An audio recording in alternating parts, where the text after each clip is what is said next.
नया भू कानून बनाने की प्रक्रिया अब तेज हो चुकी है। सशक्त भू कानून पर एक कदम आगे बढ़ी है धामी सरकार। अंतिम दौर में अब नए कानून का ड्राफ्ट है। बता दें कि जमीनें की खरीद फरोख्त की जांच रिपोर्ट भी अब अंतिम दौर में है। आने वाले विधानसभा सत्र में कानून पारित होगा। अगले विधानसभा सत्र में भू कानून आएगा और ये सीएम धामी ने भी कहा है।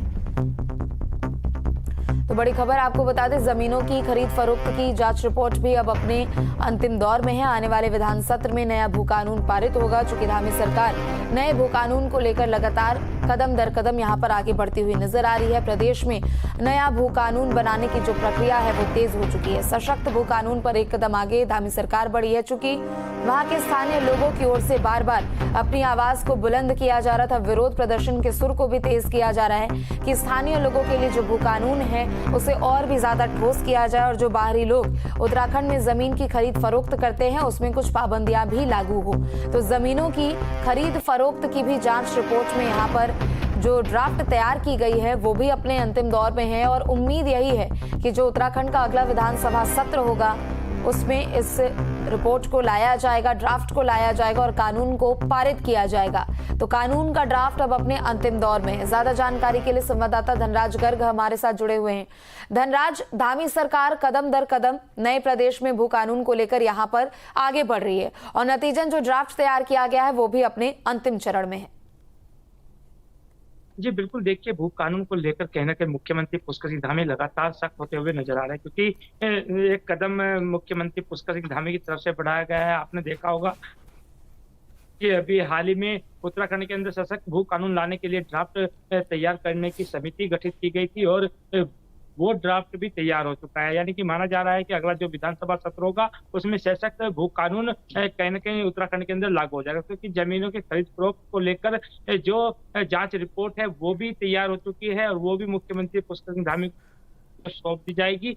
और माना यह जा रहा है कि आने वाला जो विधानसभा सत्र होगा उसमें जो भू कानून है वो लागू कर दिया जाएगा, क्योंकि आपने देखा होगा कि अभी मुख्यमंत्री पुष्कर सिंह धामी की तरफ से लगातार सख्ती जमीनों की खरीद फरोख्त पर की गई थी, जिन पर जो जमीनें लोगों ने खरीदी थी, यानी कि उत्तराखंड के अंदर रोजगार देने के लिए जो जमीनें खरीदी गई थी, यानी कि उन पर उद्योग लगाने के लिए खरीदी गई थी, लेकिन उनका प्रयोग नहीं किया गया है, तो उस पर भी कहीं ना कहीं सख्त मुख्यमंत्री पुष्कर सिंह धामी हुए थे और वो जमीनें कहीं ना कहीं सरकार में नियुक्त की गई हैं। और अब देखिएगा कि एक कदम और कहीं ना कहीं मुख्यमंत्री पुष्कर सिंह धामी की तरफ से बढ़ाया गया है और साफ तौर पे कहा गया है कि आने वाले विधानसभा में उत्तराखंड को एक सशक्त भू कानून मिल जाएगा।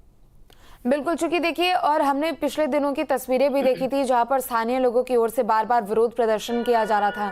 भू कानून को लेकर सख्त उठाने की मांग भी यहां पर प्रदेश के लोगों की ओर से की जा रही थी और जो बाहरी लोगों के जमीन में खरीद फरोख्त का जो अधिकार है उन लोगों का, उनको भी सीमित करने की बात यहाँ पर की गई थी। उस लिहाज से ड्राफ्ट में कौन कौन सी ऐसी जो मुख्य बातें हैं जिनको शामिल किया गया है? जी बिल्कुल, देखिए आपने सही कहा है कि लगातार उत्तराखंड के अंदर भू कानून की मांग कहीं न कहीं आंदोलनकारी भी कर रहे थे और आम जनता भी कहीं न कहीं भू कानून की मांग करती हुई नजर आ रही थी, क्योंकि लगातार देखा जा रहा था कि उत्तराखंड की जो जमीन है उसको खुर्द-बुर्द करने का काम लगातार किया जा रहा था। यानी कि बाहर के लोग आकर उत्तराखंड के अंदर जो जमीनें हैं वो इतनी तादाद में खरीद लेते थे कि उत्तराखंड वासियों को जमीन यहाँ से पलायन करने को मजबूर होना बिल्कुल। पड़ता था। लेकिन अब जो भू कानून लाया जाएगा उसमें कहीं न कहीं ये नियम रखे जाएँगे कि बाहर के जो लोग हैं वो सिर्फ़ 100 गज ही ज़मीन यहाँ पर खरीद सकते हैं, या फिर इस तरह का नियम उसमें रखा जाएगा कि वो सीमित ज़मीन यहाँ पर खरीद सकते हैं, उससे अधिक ज़मीन नहीं खरीद पाएँगे। और उद्योगों के लिए जो सरकार लगातार कह रही है कि उद्योगपतियों को इसके लिए चिंतित होने की ज़रूरत नहीं है, क्योंकि उनके लिए अलग से एक नियम बनाया जाएगा कि उनको कितनी ज़मीन दी जाएगी और उस ज़मीन को उसी उद्योग के लिए उनको लगाना होगा, ना कि उद्योग के लिए वो ज़मीन ले लें और उसमें कुछ भी ना करें और अन्य कामों के लिए वो करने लगें, उसको भी सख्ती से निपटा जाएगा। बिल्कुल, चूंकि देखिए और धामी सरकार की कोशिश भी यही है कि जल्द से जल्द नया भू कानून लाया जा सके ताकि जो प्रदेश में जिस तरीके की तस्वीरें पिछले कुछ महीनों में देखने को मिली है वो कम हो जाए। बहुत बहुत शुक्रिया धनराज आपका तमाम जानकारियों के लिए।